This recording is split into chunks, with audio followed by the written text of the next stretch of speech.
श्री शिवाय नमस्तुभ्यम दोस्तों। हर हर महादेव। कैसे हैं आप सब? स्वस्थ और सुरक्षित होंगे। दोस्तों, इस बार गंगा दशहरा 2022 में जो गंगा दशहरा पड़ रहा है, 4 महाशुभ संयोग में आ रहा है। पवित्र नदियों के तट पर मेला लगेगा, नदी की पूजन होगी।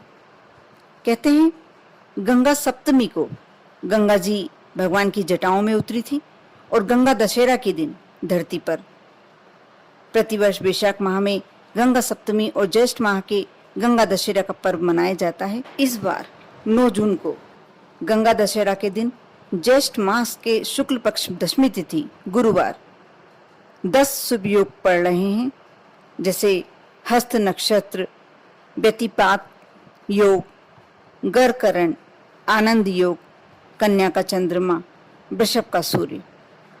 यह कुल 10 योग बहुत ही शुभ आ रहे हैं। और यही नहीं, शुभ 4 महायोग भी पड़ रहे हैं, जैसे गुरु चंद्रमा की युति और मंगल के दृष्टि संबंध से गज केसरी और महालक्ष्मी योग। वृषभ राशि में सूर्य बुध की युति से बुधादित्य और सूर्य और चंद्रमा के नक्षत्रों में पूरे दिन रवि योग रहेगा। कहते हैं कि इस दिन गंगा स्नान से 10 महापापों से मुक्ति मिलती है। गंगा नदी में स्नान करने से 10 तरह के यदि पाप आप अनजाने में कर भी चुके हैं, जाने अनजाने में जैसे भी, आपको मुक्ति मिल सकती है। जैसे 3 कायिक पाप, 4 वाचिक पाप और 3 मानसिक पाप। आपने जो काया से पाप किए हैं 3 तरह के, उनसे मुक्ति मिलती है। यदि आपने वचन से कोई तरह का पाप किया है, उससे भी 4 तरह के जो आपने वचनों से पाप किए हैं उससे मुक्ति मिलती है।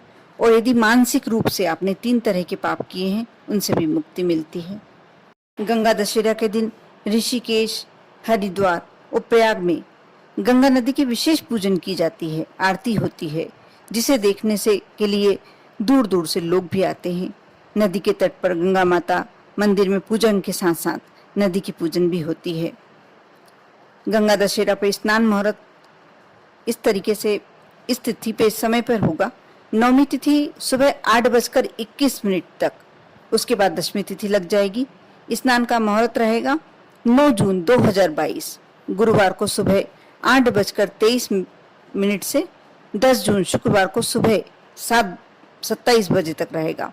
इस दौरान आप गंगा स्नान किसी भी समय यदि करेंगे तो बहुत ही शुभ रहेगा। यदि ऐसा संभव ना हो, यदि आप गंगा में स्नान करने नहीं जा सकते हैं तो कोई बात नहीं। यदि आपके यहाँ गंगा जल है तो अपने स्नान के जल में थोड़ा सा गंगा जल मिलाने से भी आपको यही फल प्राप्त होगा। और अभिजीत मुहूर्त आ रहा है सुबह 11:30 बजे से 12:25 तक। विजय मुहूर्त आ रहा है दोपहर 2:14 से 3:09 तक। और गोधूली मुहूर्त आ रहा है शाम को 6:34 से 6:58 तक। और संध्या मुहूर्त इस प्रकार रहेगा 6:48 से शुरू होकर 7:50 तक यह रहेगा। दोस्तों, गंगा दशहरे के दिन दान करने का बहुत ज़्यादा महत्व है।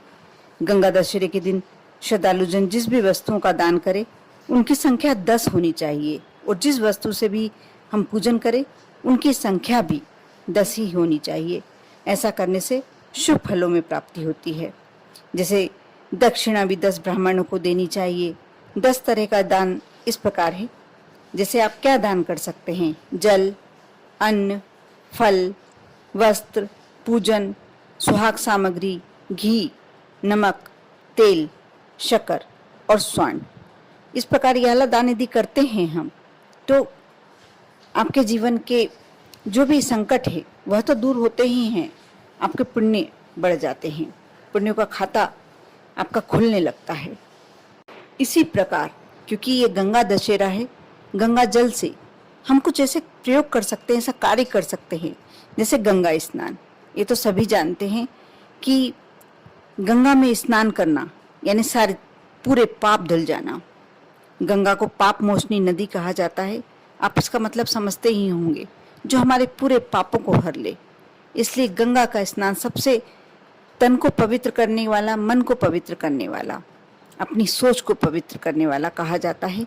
इसलिए कोशिश कीजिए, यदि आप गंगा में स्नान नहीं कर पाते हैं तो आप अपने स्नान के जल में थोड़ा सा गंगा जल इस दिन अवश्य डालें और स्नान करें। बहुत पवित्र, मुक्तिदायिनी, मोक्षदायिनी माना जाता है गंगा को, बहुत ही पवित्र होती है। इसी प्रकार गंगा के जल को यदि घर में सूर्य या चंद्र ग्रहण के समय या महीने में एक बार, 2 महीने में एक बार, 3 महीने में एक बार यदि आप अपने घर में छिड़काव करते हैं, सूर्य और चंद्र ग्रहण के समय करते हैं तो ग्रहण का प्रभाव समाप्त होता है। यदि वैसे भी कभी आप अपने घर में छिड़काव करते हैं तो नकारात्मक ऊर्जा जो आपके घर में यदि हो भी तो दूर हो जाती है। किसी भी मांगलिक अवसर पर घर में यज्ञ वेदी या किसी स्थान को शुद्ध करने के लिए गंगा जल का ही प्रयोग किया जाता है, क्योंकि सबसे पवित्र जल गंगा जल कहा जाता है। इसी प्रकार यदि आपके यहाँ गंगा जल रखा हुआ है और आप एक बूंद भी यदि आप अपने पीने के जल में गंगा का जल मिला लेते हैं, इससे सभी तरह के रोग, शोक मिट जाते हैं। कोई भी कष्ट आपके जीवन में नहीं रहता, कोई भी संकट आपके जीवन में नहीं रहता। शिव जी की जटाओं से निकलने के कारण इसके जल को बहुत ही पवित्र माना जाता है। गंगा जल जो होता है बहुत ही पवित्र माना जाता है। इसका आचमन करना बहुत महत्व रखता है। इससे हृदय शुद्ध होता है।